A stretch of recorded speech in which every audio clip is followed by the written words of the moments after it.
तो hello everyone, welcome back to my channel radiology career. दोस्तों सभी का स्वागत है एक नई वीडियो में। और दोस्तों जैसा कि आप लोग देख रहे हो, हम सरकारी रिजल्ट की ऑफिशियल वेबसाइट पे हैं और आज की वीडियो में हम कवर करने वाले आप लोग को बताने वाले हैं कि CUET UG यानी कि कॉमन यूनिवर्सिटी एंट्रेंस टेस्ट जो हो रहा है अभी पूरे ऑल इंडिया के अंदर, ठीक है, इसके थ्रू आप BSc रेडियोलॉजी कैसे कर सकते हो या कोई भी पैरामेडिकल कोर्स हो गया तो कैसे कर सकते हो और इसका फॉर्म जो अप्लाई करना है उसके लिए क्राइटेरिया क्या है, सारा डिटेल्स आपको मैं एक्सप्लेन करने वाला हूँ। साथ ही साथ आज आपको बताऊंगा कि सबसे इंपॉर्टेंट चीज़ क्या है CUET UG के लेके। तो बने रहना वीडियो के साथ और वीडियो अच्छी लगे तो वीडियो को लाइक करना और चैनल को सब्सक्राइब कर लेना। तो अभी आपको क्या करना है, देखो sarkariresult.com पे बहुत लोग होते हैं कि CUET UG का जो वेबसाइट है नहीं खोल पाते हैं, तो यहाँ से मैं सबसे सिंपल तरीका आपको बताता हूँ, ठीक है। तो यहाँ देखो आपको सरकारी रिजल्ट पे नीचे आना है स्क्रॉल करके। तो जैसे ही नीचे आओगे आपको एडमिशन का एक सेक्शन मिलता है, यहाँ पे ये देखिए लिखा हुआ है एडमिशन, ठीक है। तो एडमिशन सेक्शन में जो अभी बिल्कुल रिसेंटली आया है अभी है NTA CUET UG 2025 online form, आपको इस पर क्लिक कर देना, ओके। जैसे आप क्लिक करोगे आपके सामने एक नया इंटरफेस खुलता है, आप यहाँ पे देख लो। और इसको कराती है NTA, ठीक है, नेशनल टेस्टिंग एजेंसी इस एग्ज़ाम को कराती है और ये अभी पोस्ट किया गया है 1 मार्च 2025 को, यानी कि ये अभी कल ही आया, ठीक है। तो मैं सोचा चलो आप लोग को वीडियो बना के इसके बारे में डिटेल्स दे देता हूँ। तो अभी बहुत सारे जो स्टूडेंट्स हैं 12th का एग्ज़ाम देने वाले हैं या गवर्नमेंट से रेडियोलॉजी करना चाहते हैं, सेंट्रल यूनिवर्सिटी में, स्टेट यूनिवर्सिटी में एडमिशन लेना चाहते हैं, तो उनके लिए CUET बहुत ही ज़्यादा कंपलसरी है। तो यहाँ पे आज आपको सारा डिटेल्स मिलने वाला है, भले रहना वीडियो को बिना स्किप करते हुए। तो चलो 1 बाय 1 एक्सप्लेन करता हूँ, ठीक है। सबसे पहली चीज़ की CUET का जो डेट है वो कब से कब तक है। तो यहाँ पे आप देखो इंपॉर्टेंट डेट में आपको लिखा हुआ है, जो आपका इंपॉर्टेंट डेट है एप्लीकेशन बिगिन हो चुका है 1 मार्च 2025 से और लास्ट डेट आपका चलेगा 22 मार्च तक। मतलब यहाँ आपको 21 दिन के अंदर ये फॉर्म अप्लाई कर देना है और लास्ट डेट जो ऑनलाइन पेमेंट यानी कि फॉर्म आप भर दे रहे हो लेकिन एक दिन पेमेंट में लेट हो जा रहा है, कोई बात नहीं, तो 23 तक यहाँ पे चलेगा।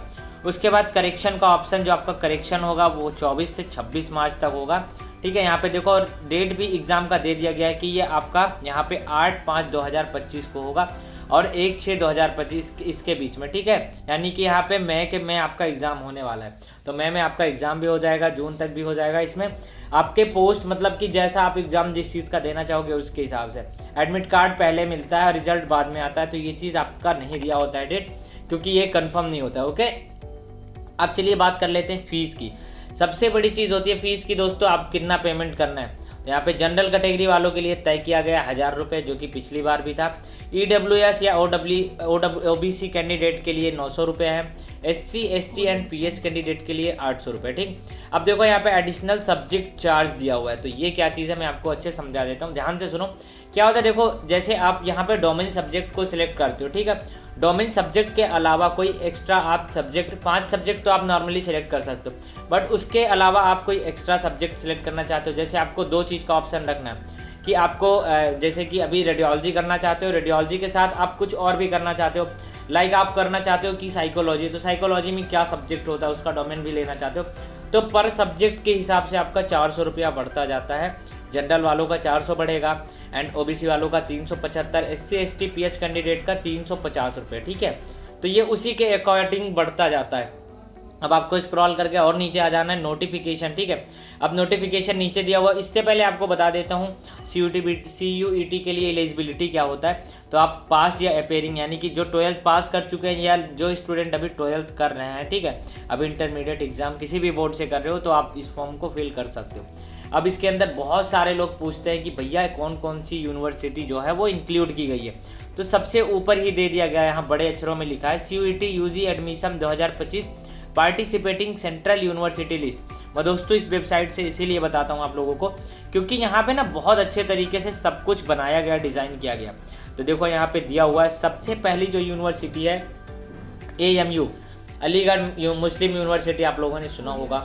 उसके बाद Assam university, Baba Saheb Bhimrao Ambedkar university, BHU भी इसके अंदर है, ओके। उसके बाद central university of Andhra Pradesh, देखो यहाँ पे सेंट्रल यूनिवर्सिटी सारी इंक्लूड करी गई हैं, ठीक है।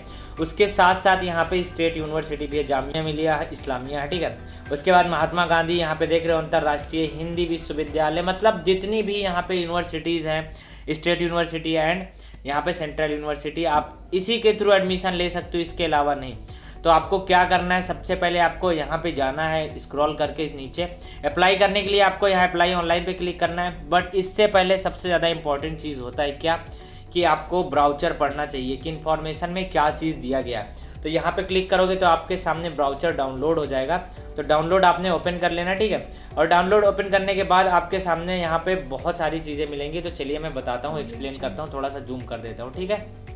अब जूम करने के बाद स्क्रॉल करना है आपको। देखिए CUET UG 2025 का यहाँ पे दिया हुआ ये चीज़। तो स्क्रॉल करके नीचे आना है और अब देखिए NTA का सारा डिटेल्स दिया गया है। तो जो इंपॉर्टेंट चीज़ है मैं आपको वो बताऊंगा।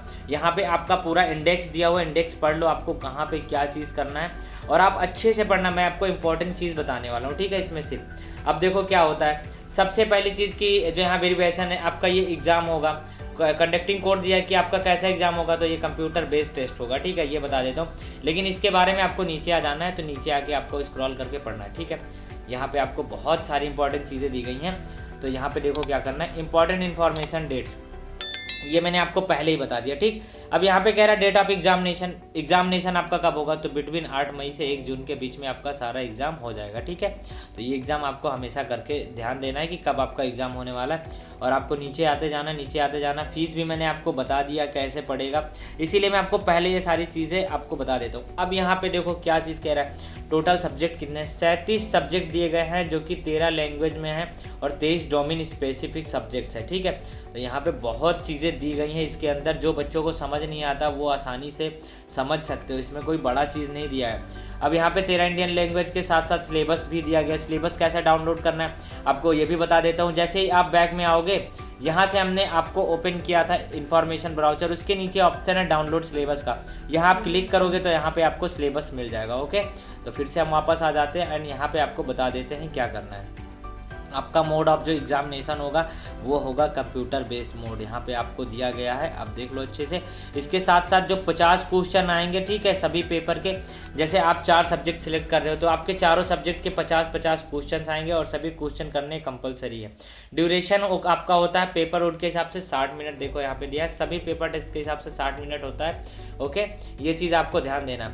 और आपको यहाँ पे फोटो वगैरह जो भी स्कैन करना है, कॉपी, ये चीज़ आपको अच्छे तरीके से ध्यान से देखना है और स्कैन करके लगा देना। वो सारी चीज़ इसमें दी गई है, ध्यान से आप पढ़ना है। और उसके बाद आपको सिलेबस में आ जाना है। सिलेबस कैसे डाउनलोड करना है, यहाँ पे क्लिक करोगे। अब आप जैसे कुछ करना चाहते हो, आप बायोलॉजी के स्टूडेंट हो तो यहाँ बायोलॉजी का ऑप्शन दिया है 2025। अब एक्सेस यहाँ पे देखो एक्सेसिबल विजुअल लिखा है, यहाँ पे आप क्लिक करोगे तो आपका बायोलॉजी का सिलेबस डाउनलोड हो जाएगा, ठीक है। तो ये चीज़ थी आप लोगों के लिए कि सबसे इंपॉर्टेंट चीज़ क्या थी। एक चीज़ और मैं आपको बता देता हूँ, जो चीज़ है कि आपको स्क्रॉल करके नीचे आ जाना है। यहाँ पे क्या देखो, मार्किंग स्कीम जो होता है एग्जामिनेशन के बारे में, ये भी बहुत लोग होते हैं नहीं समझ पाते हैं। तो यहाँ पे माइनस मार्किंग आपका होता है, ठीक है। अगर आप करेक्ट करते हो आंसर तो आपको मिलता है यहाँ पे 5 मार्क्स, आप देखो आपके सामने। लेकिन आप कोई चीज़ गलत कर देते हो यहाँ पे, ठीक है, गलत करते हो तो आपका 1 मार्क्स यहाँ पे कट जाता है, मतलब कि माइनस मार्किंग हो गई। और आप कोई आंसर नहीं देते हो या कोई चीज़ छोड़ देते हो तो उसका 0 का 0 लगता है, कोई मार्क्स ना मिलता है ना कोई मार्क्स कटता है, ठीक है। तो ये इंपॉर्टेंट चीज़ थी आप लोगों के लिए। इसके अलावा एक रिक्वेस्ट और है दोस्तों, वीडियो अच्छी लगती है तो वीडियो को लाइक कर देना और चैनल पे नए हो तो चैनल को जरूर सब्सक्राइब करके ही जाना दोस्तों, ठीक है। और वीडियो शेयर करते रहना। यूनिवर्सिटी की डिटेल्स आपके सामने यहाँ पे देखो, आप सारे यूनिवर्सिटी में जाओ और पढ़ो। इसके बाद हम नेक्स्ट वीडियो जो आपको देंगे उसमें बताएंगे कि आपको फॉर्म कैसे फिल करना है। और इसके साथ यहाँ देखो जितने भी सब्जेक्ट्स दिए गए हैं, कौन कौन से लैंग्वेज है, सब्जेक्ट, ये सारा कुछ दिया गया, ठीक है। लेकिन अब आप लोग कहोगे कि सर BSc रेडियोलॉजी करना है तो कौन कौन सा सब्जेक्ट फिल करें, मैं आपको ये भी बता देता हूँ। BSc रेडियोलॉजी के लिए आपको सब्जेक्ट फिल करना फिजिक्स, केमिस्ट्री एंड बायो। वो चीज़ मैं आपको नेक्स्ट वीडियो में बताऊंगा क्योंकि डोमेन सब्जेक्ट आपका यही है। दूसरा, उसके अलावा आप हिंदी एंड इंग्लिश सिलेक्ट कर सकते हो, ठीक है। जो आप +12 में यानी कि 12th में लिए होते हो वो सब्जेक्ट आप फिल कर सकते हो। यहाँ पे आपका सिटी कोड वगैरह दिया है, तो आप लोग अच्छे तरीके से इसको रीड करो। एंड नेक्स्ट वीडियो हम लेके आने वाले हैं कि फॉर्म को फिल कैसे करना है एंड रजिस्ट्रेशन कैसे करना है। थैंक यू सो मच दोस्तों, मिलेंगे एक नई वीडियो के साथ।